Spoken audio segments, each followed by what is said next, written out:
अब यूपीएससी में हमारे पास कौन कौन सी सेट ऑफ स्किल्स है, चलिए जरा इसके बारे में बात कर लेते हैं कि हमारे पास कौन कौन सी सेट ऑफ स्किल्स की नीड हमें होती है। सबसे पहली जो स्किल होनी चाहिए वो रीडिंग स्किल होनी चाहिए। अब कहोगे सर पढ़ना तो हमें आता है, लेकिन मैं रीडिंग स्किल की बात कर रहा हूं। पढ़ना और तेजी से पढ़ना, एक्यूरेसी के साथ पढ़ना, ये दो बहुत अलग अलग चीजें हैं। एक स्टूडेंट 1 मिनट में मान लीजिए 100 वर्ड पढ़ पाता है और दूसरा स्टूडेंट 1 मिनट में 150 वर्ड पढ़ने की उसकी आदत है। आप मुझे बताइए एंड ऑफ द डे कौन अपनी किताब को जल्दी खत्म कर लेगा? दोनों एक ही साथ स्टूडेंट है, आपको कुछ समझ में नहीं आ रहा है। मैंने कहा 1 मिनट में 100 वर्ड्स और दूसरा स्टूडेंट 1 मिनट में 150 वर्ड्स। किसकी रीडिंग स्पीड ज्यादा अच्छी होगी? अगर मैं 200 पेज की किताब रखूं, मैं 24 घंटे की बात करूं, मैं 1 महीने की बात करूं, मैं 1 साल की बात करूं, तो कम से कम 10 से 15 किताबों का अंतर आ जाएगा इस छोटे से अंतर में। ये कम से कम इसकी परफॉर्मेंस जो है वो 1.5 टाइम्स है पिछले वाले स्टूडेंट के कंपैरिजन में। सो यहां पर आपको ये बात समझ में नहीं आ रही है कि मुझे अपनी रीडिंग स्किल को भी क्या करना है, एनहांस करना है। मुझे ढेर सारी बुक्स पढ़नी है, ढेर सारे न्यूज़पेपर पढ़ने हैं, मुझे ढेर सारे नोट्स को रिवाइज करना है, तो ये रीडिंग स्किल मेरी बहुत अच्छी होनी चाहिए। दूसरी है मेरे पास राइटिंग स्किल बहुत अच्छी होनी चाहिए। कितने स्टूडेंट हमारे यहां आंसर राइटिंग प्रोग्राम में आते हैं और लगातार 2 महीने से वो जूझ रहे हैं इस बात को लेकर कि सर इतनी दिक्कत हो रही है, हमें ये पता है कि इसका जवाब क्या होगा, लेकिन हम कॉपी में नहीं लिख पा रहे हैं। ठीक है, अच्छी बात यह कि उन्हें पता चलना शुरू हुआ, नहीं तो उसमें कई सीनियर स्टूडेंट आते हैं जो कह रहे हैं कि हम अटेम्प्ट भी दे चुके हैं और उनको भी एक अच्छा आंसर फ्रेम करना नहीं आता। So writing skill is a totally different thing. Right करना एक अलग चीज होती है और राइटिंग स्किल एक अलग चीज होती है। स्किल का मतलब होता है कि जो दी हुई कंडीशन है उसके हिसाब से आप एक जो है वो अटमोस्ट आपके पास जो है वो कैपेसिटी है। 150 वर्ड में लिखना है, 200 वर्ड में लिखना है, 6 मिनट में लिखना है, 7 मिनट में लिखना है, एक से ज्यादा क्वेश्चन जो मिक्स क्वेश्चन उनका जवाब देना है, ये एक स्किल होती है। This is known as writing skill. इसके बाद आपके पास होती है मेमोरी स्किल्स। ये भी एक स्किल है, स्किल हमेशा सीखी जाती है। कई मेरे बच्चे हैं जिनको मैंने pack system, phonetics, thought mapping ये सारी चीजें बताई हैं और ये जो है बहुत इंपॉर्टेंट सेगमेंट होता है। कोई भी किसी भी इंसान की मेमोरी, एक नॉर्मल इंसान की मेमोरी 24 घंटे के अंदर वो किसी भी पढ़ी हुई चीज का 80% भूल जाता है। अब अगर तुम्हारे पास मेमोरी स्किल्स नहीं है तो आप ये सोचो कि 24 घंटे के अंदर आप किसी भी पढ़ी हुई चीज का 80% भूल जाते हैं, 20% आपके पास बचता है। 1 महीने बाद आपके पास हार्डली 5% इंफॉर्मेशन बचती है। तो सोचिए आपकी मेमोरी स्किल आपके पास होनी चाहिए कि नहीं होनी चाहिए। ठीक है, मेमोरी स्किल। और इसके बाद है आपकी recite skill, recite and notes making skill. Notes making, आप कहेंगे सर ये नोट्स मेकिंग में क्या दिक्कत है? बोले बहुत आसान है, लेकिन ऐसे ऐसे नोट्स मैंने तुम्हें बताया था कि टॉपर्स नोट्स नहीं बनाते, टॉपर्स साइनॉप्सिस बनाते हैं। साइनॉप्सिस वो होता है जो आपके थॉट मैपिंग तो एक ऐसा प्रोसेस है जो आपके 20 से 25 पेज के नोट्स को सिर्फ 1 पेज में ला देगा विद मिनिमम वर्ड्स। तो ये एक सेट ऑफ स्किल्स होती है जो हमें लर्न करना पड़ता है, जो हमें सीखना पड़ता है। और वो नोट मेकिंग बहुत इंपॉर्टेंट सेगमेंट होता है, क्योंकि मान लीजिए आपके पास 400 पेज का नोट्स है और अगले दिन सुबह आपका एग्जाम है, आप मेंस लिखने जा रहे हैं, कि आप 400 पेज का नोट्स रिवाइज कर लेंगे? लेकिन 400 पेज के आपको 400 पेज का जो सेगमेंट था उसको आपने 40 पेज के साइनॉप्सिस में कन्वर्ट कर रखा है, वो तो रिवाइज हो जाएगा ना, वो तो इजीली रिवाइज हो जाएगा। और अगर आप रिवीजन करके नहीं जाओगे तो इस आंकड़े को भूलना नहीं, आपके पास क्या मेमोरी बचेगी और आप एग्जाम में बैठोगे तो बिल्कुल खाली होगे, कुछ भी आपके पास नहीं होगा। सो ये है सेट ऑफ स्किल्स। कम से कम मेरे हिसाब से यूपीएससी के एस्पिरेंट को इन स्किल्स के साथ अटैच होना ही चाहिए।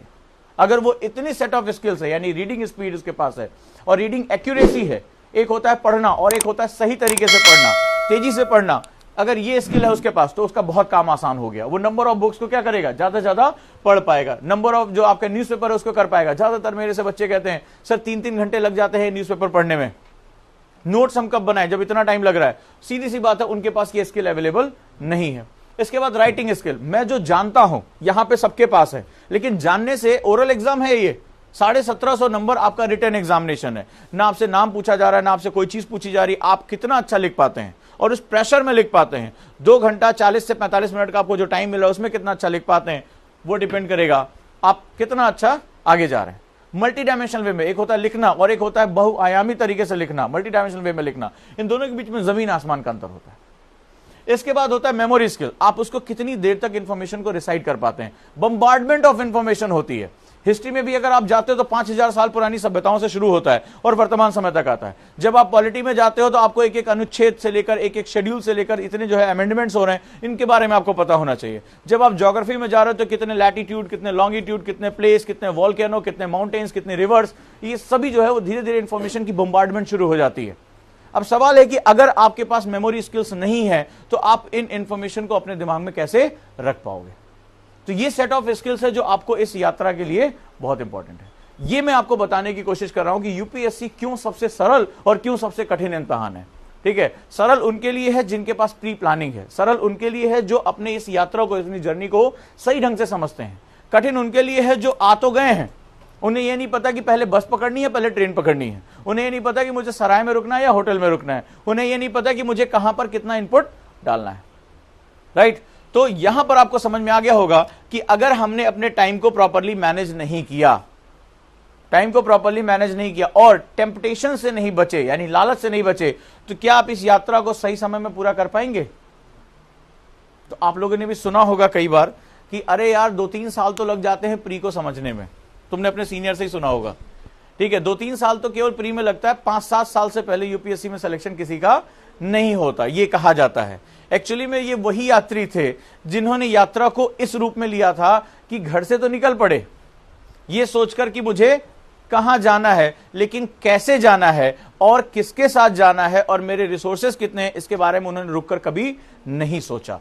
ये चीज एक ऐसा होमवर्क है जो आपको करना ही पड़ेगा।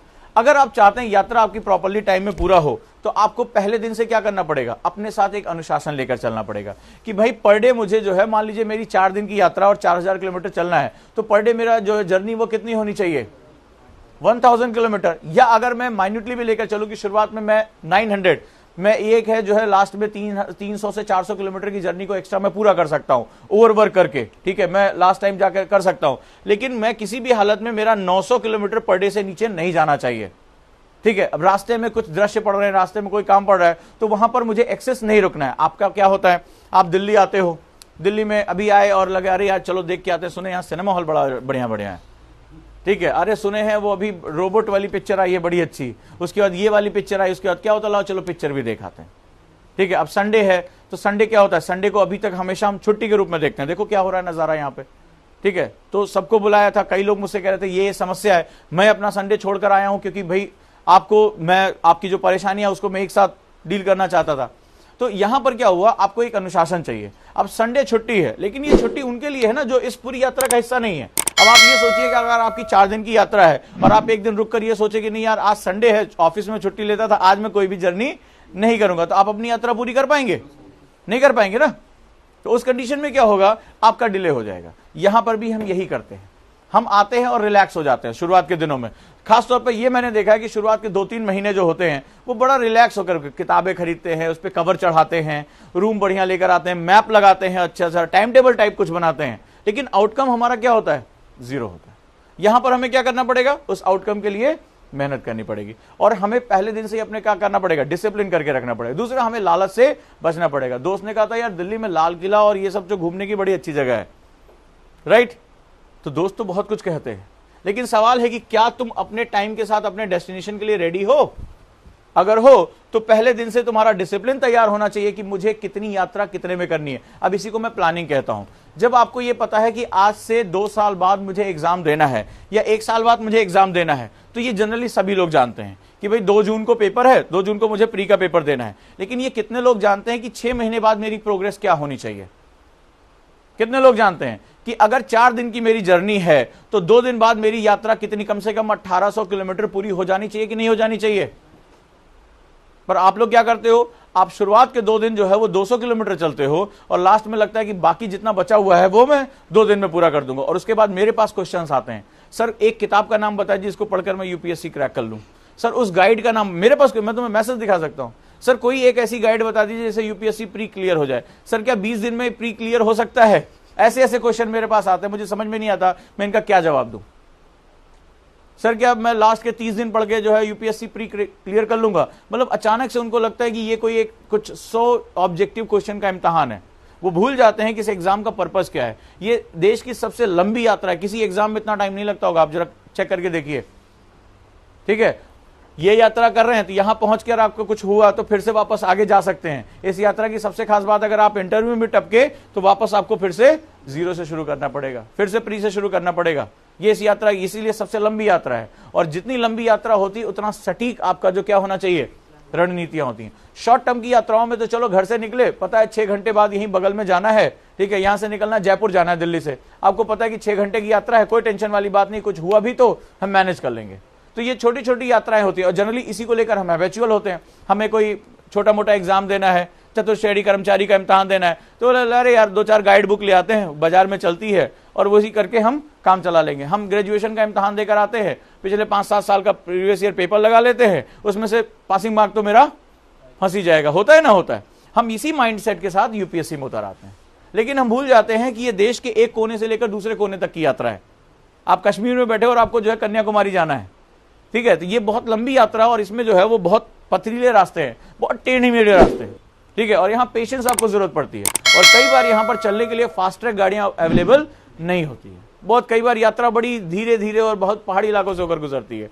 सो ऐसी कंडीशन में वहां आपको बहुत एक्यूरेसी चाहिए होती है। यात्रा जितनी लंबी होती है, आप लोग घर में कभी देखा होगा आप लोगों ने, जो हमारे सीनियर होते हैं, बुजुर्ग होते हैं, वो जब लंबी यात्रा पे निकलते हैं तो क्या होता है, बड़ा तामझाम लेकर चलते हैं।